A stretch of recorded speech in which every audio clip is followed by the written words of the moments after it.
CUT का exam तो मैंने दे दिया, अब आगे मुझे क्या करना है? अगर आपके मन में भी यही सवाल है तो ये वीडियो आपके लिए है। प्लीज़ इस वीडियो को एंड तक देखना, क्योंकि मैं पूरा प्रोसेस समझाने वाली हूँ कि सीयूटी का एग्ज़ाम देने के बाद आपको क्या क्या करना है दिल्ली यूनिवर्सिटी में एडमिशन लेने के लिए।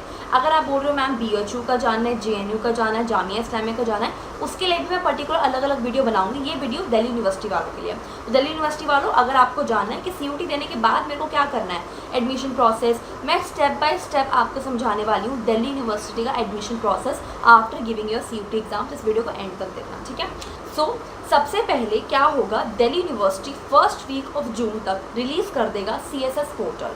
सीएसएस पोर्टल आप सबको पता ही होगा, वो पोर्टल होता है जहाँ पर आप पूरा रजिस्ट्रेशन करते हो, प्रेफरेंस भरते हो, आपको वहीं पे सीट एलोकेट होती है, वहीं पे आपको फीस वगैरह भरनी पड़ती है। तो ये हो जाएगा फर्स्ट वीक ऑफ जून तक, ठीक है। आपको क्या करना है, आपको जाना है ऐसे क्रोम पर, अपने गूगल पर आपको लिखना है css.ug.in, आपका खुल के आ जाएगा। पर आप देखो कि अभी पीजी का खुला है, अभी यूजी का नहीं है, तो अभी आप इसको रहने दो। फर्स्ट वीक ऑफ जून तक हो जाएगा कि आपका फर्स्ट फेज़ आपका खुल जाएगा।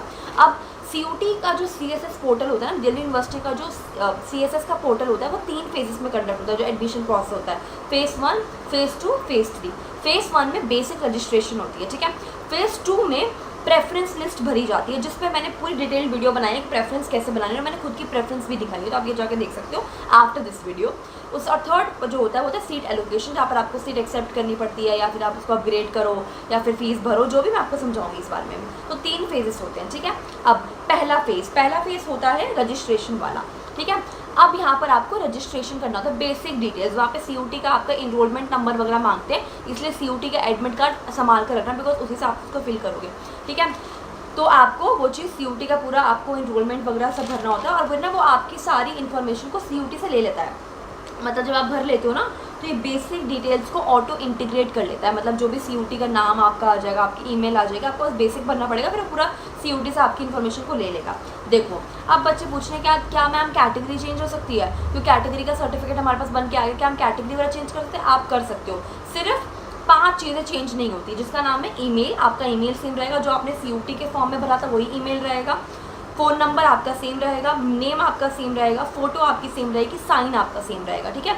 ये चीज़ें सेम होगी।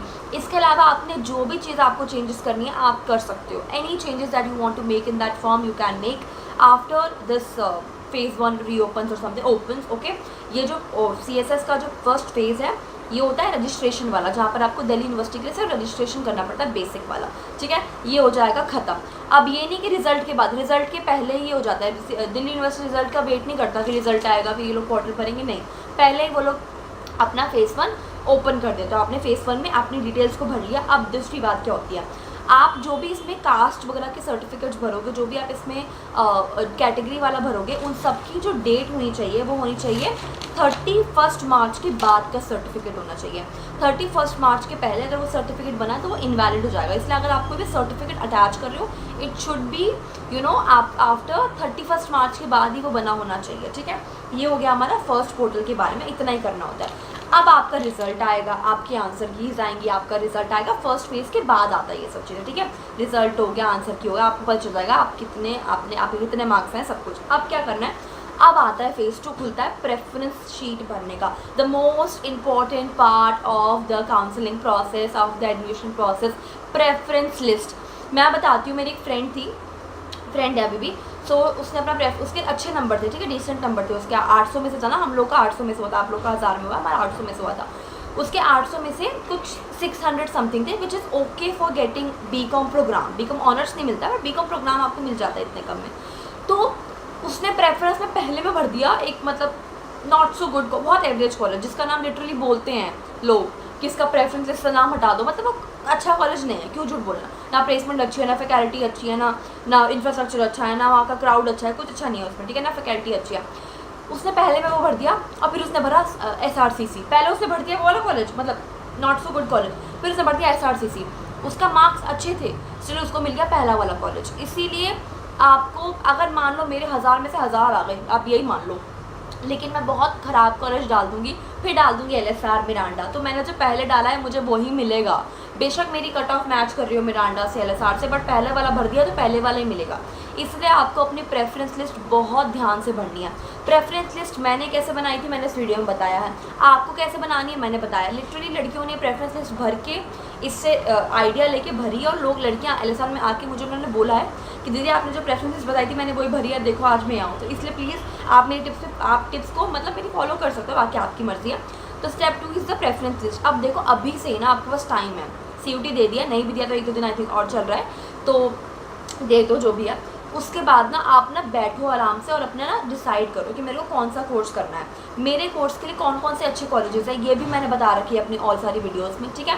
कौन कौन से मेरे कोर्स के लिए अच्छे कॉलेजेस हैं, क्या मेरा माल अगर आपको करना है पॉलिटिकल साइंस ऑनर, जिसमें मैं ऑलरेडी वीडियो बनाने वाली हूँ, उसके बाद मैं वही बना के पोस्ट करूँगी। जो अगर आप थोड़े टाइम, अगर आप 3 जून को देख रहे हो ना, 2 जून को तो ये वाली वीडियो अपलोड होगी, 3 जून को पॉलिटिकल साइंस वाली अपलोड होगी, तो जाके प्लीज़ ये वीडियो देखो। तो मैं बताया पॉलिटिकल साइंस के टॉप 10 जो कॉलेजेस होते हैं, ठीक है। तो आप ढूंढो ऐसी, रिसर्च करो यूट्यूब पे, इंस्टाग्राम पे, क्रोम पे, विकीपीडिया पे रिसर्च करो कौन से कॉलेजेस के लिए कौन सा बेस्ट है। रिसर्च करो, खुद से देखो, बात करो, लोगों को मैसेज करो, DM करो, जो जिन लोगों ने किया।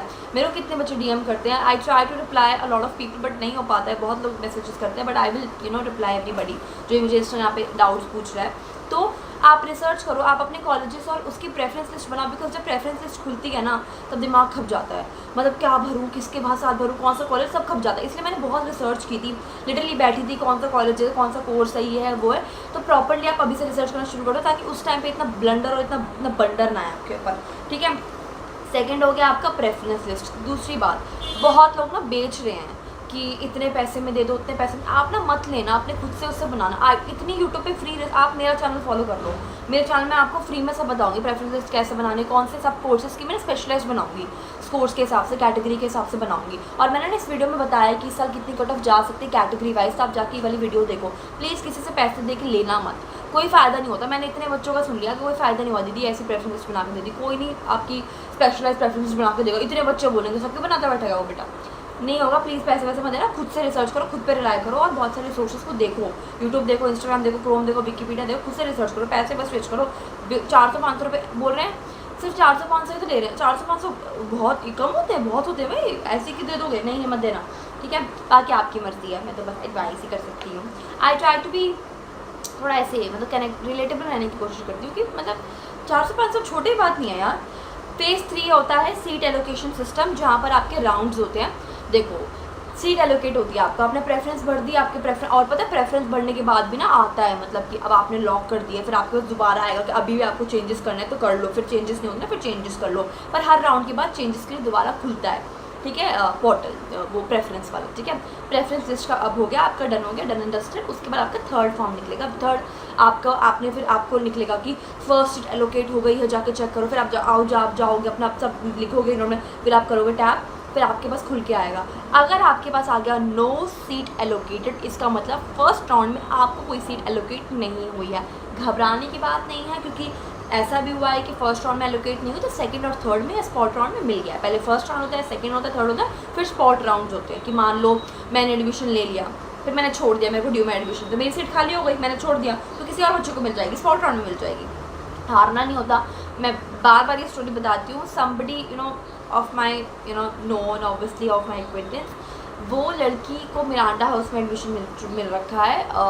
मिरांडा हाउस में उसको एडमिशन मिला है पॉलिटिकल साइंस ऑनर्स में। उसके इतने अच्छा स्कोर नहीं था, प्लस उसकी कैटेगरी भी जनरल थी, तो स्पॉट राउंड में मिल गया। तो स्पॉट राउंड तक बने रहना। अगर आपको 3 राउंड भी कुछ एलोकेट नहीं, इसका मतलब ये नहीं कि एलोकेट ही नहीं होगा, हो सकता है नहीं भी हो, बट हो भी सकता है, ठीक है। अब भाग गए हम फर्स्ट। अब क्या होता है, सबसे पहले आपको अगर मैंने एलोकेट नहीं हुआ तो सेकंड थर्ड में हो जाता है, उसमें भी ना हो तो स्पॉट में, उसमें भी नहीं हुआ तो फिर आपका ड्यू एडमिशन नहीं हुआ है, बट एलोकेट होता है। अगर आपको एलोकेट हो गया तो आपके पास आएगा फ्रीज का ऑप्शन, एक्सेप्ट का ऑप्शन और विड्रॉ का ऑप्शन। आपको एक्सेप्ट करना ही पड़ेगा, ऐसा नहीं कि नहीं मेरे को नहीं करना LSR में साइकोलॉजी ऑनर्स, मैं तो विड्रॉ करूँगी। विड्रॉ कर दोगे तो पूरे दिल्ली यूनिवर्सिटी के एडमिशन प्रोसेस से ही बाहर, फिर कोई एडमिशन नहीं मिलेगा। एक्सेप्ट करना ही पड़ता है। क्यों करना पड़ता है ये सब कुछ मैं इस वीडियो में समझा चुकी हूँ। अगर आपको डिटेल जानना है फेज़ 3 तो आप इसमें जाइए, इसमें आपको पता चल जाए, बट मैं यहाँ पे थोड़ा थोड़ा बताती हूँ, थोड़ा बता रही हूँ, डिटेल आप इसमें जाकर देख सकते हो। क्या करना पड़ता है आपको, सबसे पहले एक्सेप्ट करना पड़ता है। एक्सेप्ट करने के बाद आपका होता है डॉक्यूमेंट वेरिफिकेशन। नो मैटर आपको, अब आप बोलोगे मेरे को तो कोर्स और कॉलेज चाहिए ही नहीं, वो जो मुझे अलाउड हुआ मैं क्यों करूँ, करना पड़ता है आगे के प्रोसेस के लिए। एक्सेप्ट कर लोगे, एक्सेप्ट करने के बाद होगा आपका डॉक्यूमेंट वेरिफिकेशन, जहाँ पर आपको डॉक्यूमेंट्स पूरा डालने होते हैं सेल्फ अटेस्टेड लिखकर, मतलब वो आपको दिख जाएगा वहाँ पे आपको क्या क्या डॉक्यूमेंट डालना है, वो उसकी वीडियो बना दूँगी, अभी आप ये सब जानो बस। ठीक है। उसके बाद आपका अगर डॉक्यूमेंट एक्सेप्ट हो गए तो नेक्स्ट फेज़ होता है। अगर आपके एक्सेप्ट हुए तो फिर आपको बताते हैं वो कि ये दिक्कत है, ये है, आप करो, या फॉर्म डिक्लाइन हो जाता है। इसलिए ध्यान रखना, डॉक्यूमेंट आराम से भरना। कैसे का भरना होता है वो भी मैं वीडियो बना दूँगी, ठीक है। फिर आपका होता है फ़ीस वाला। अब आप बोले कि मुझे करना ही नहीं है कोर्स में फ़ीस की, तो आपको देना पड़ेगा फ़ीस, क्योंकि आपको नेक्स्ट प्रोसेस में जाना तो आपको फ़ीस देनी पड़ेगी, ठीक है। थर्ड फेज़ आपका वही जो आता है, थर्ड फेज़ नहीं मतलब एक्सेप्ट करने के बाद डॉक्यूमेंट वेरिफिकेशन, और डॉक्यूमेंट वेरिफिकेशन में फ़ीस वाला आएगा। फॉर एग्जांपल मेरे कोर्स की फ़ीस है 24,000 रुपये, तो मैंने 24,000 रुपये भर दिए, ठीक है। अब आएगा ऑप्शन, ये कॉलेज में एडमिशन चाहिए फ्री, या फिर आपको अपग्रेड करना है या दूसरे में चाहिए। अगर आपको है कि नहीं यार मुझे LSR में साइकोलॉजी ऑनर्स करना, एक्सेप्ट कर लो, तो फ्रीज़ कर लोगे आप, और वहाँ आपका एडमिशन पक्का आपको नहीं ला सकता, प्लस आप अपग्रेड नहीं कर सकते हो। आप फ्रीज़ कर लोगे अगर आपको वो एडमिशन चाहिए, अगर आपको कॉलेज चाहिए। अगर आपने अपग्रेड कर लिया, आपको दो ऑप्शन मिलते हैं, फ्रीज़ और अपग्रेड। अगर आपने अपग्रेड कर लिया तो आपको क्या हो गया, अब आपने अपने आप को ऑप्ट कर लिया कि आप अब दूसरे कॉलेज एडमिशन में भी ले सकते हो। फिर आपको सेकेंड राउंड में नया कॉलेज और नया वो अलॉट होता है। अब लोग पूछते हैं कि दीदी अगर मैंने अपग्रेड कर लिया तो मेरा अभी का कॉलेज चला जाएगा क्या? नहीं जाता, वो रहता है। फॉर एग्जाम्पल मान लो मैंने अपग्रेड किया, मैंने भी अपग्रेड किया था, मैंने अपग्रेड किया था, तो मुझे पहले राउंड मिला था LSR BLEd। मैंने सोचा यार LSR में BLEd से अच्छा है मैं LSR में कोई और कोर्स कर लूँ, तो मैंने अपग्रेड किया। अपग्रेड करने के बाद ऐसा नहीं कि मेरी वो सीट चली गई, अपग्रेड करने के बाद मेरे पास LSR BLEd मेरे को दोबारा आ गया, मतलब मेरी वो सीट नहीं गई थी, मुझे वहीं एडमिशन मिल गया, वही कोर्स मिल गया, बिकॉज मेरी कहीं और कट ऑफ मैच नहीं करी, तो मुझे वही कॉलेज मिल गया, ठीक है। अगर दूसरा सिनेरियो है, अगर बोल रहे हो भाई मेरी सीट चल जाएगी, नहीं जाती, वो सीट आपकी रहती है द मोमेंट। मान लो अगर आप यहाँ से भी वहाँ से, ऐसा नहीं होता। LSR BLEd मिल गया, अपग्रेड कर दिया, अपग्रेड करने के बाद क्या हुआ, ये वाली सीट मेरी अभी भी है। अगर मुझे दूसरा कॉलेज मिला तो ये सीट कहीं और जाएगी, अगर मुझे नहीं मिला दूसरा कॉलेज तो मेरी ये सीट मेरे पास है। समझ आया, ठीक है। LSR BLEd, ठीक है, ये चीज़ ठीक है। अगर मैंने अपग्रेड कर लिया तो मुझे दूसरा कॉलेज मिल जाएगा और दूसरा कोर्स मिल जाएगा जो मेरी प्रेफरेंस लिस्ट में उस कोर्स के ऊपर था। मान लो मैंने 2 पे भरा है LSR BLEd, फर्स्ट में मैंने भरा है साइकोलॉजी LSR, तो मुझे साइकोलॉजी मिल जाएगी LSR में, ठीक है। अब मान लो BLEd की फ़ीस 24,000 है, साइकोलॉजी की 30,000 है, तो मतलब मैंने तो 24,000 दिए हैं, पर मैं तो कर रही हूँ अब साइकोलॉजी, तो मुझे 6,000 और देने पड़ेंगे। तो वहाँ पे आपको आ जाएगा that you have to submit 6,000 more. फिर आप उसको एक्सेप्ट कर लो, उसको भी एक्सेप्ट नहीं करना तो अपग्रेड कर लो, अपग्रेड करो। अपग्रेड में आपको जो कॉलेज मिला है, अगर मान लो उसकी फ़ीस कम है और मैं तो फर्स्ट फेज़ में 24,000 दे चुकी हूँ, लेकिन दूसरे वाला जो मुझे कॉलेज अलॉट हुआ है दूसरे राउंड में, उसकी फ़ीस 18,000 है, तो बाकी के पैसे मुझे वापस आ जाएंगे। तो ये पूरा प्रोसेस मैंने एकदम डिटेल्ड इसमें वीडियो में समझा रखा है। अभी मैं थोड़ा रश में समझा रही हूँ बिकॉज मुझे ना इस वीडियो को थोड़ा शॉर्ट रखना है ताकि लोग आराम से फटाफट देख के समझ जाएँ कि CUT की बात करना क्या है, ठीक है।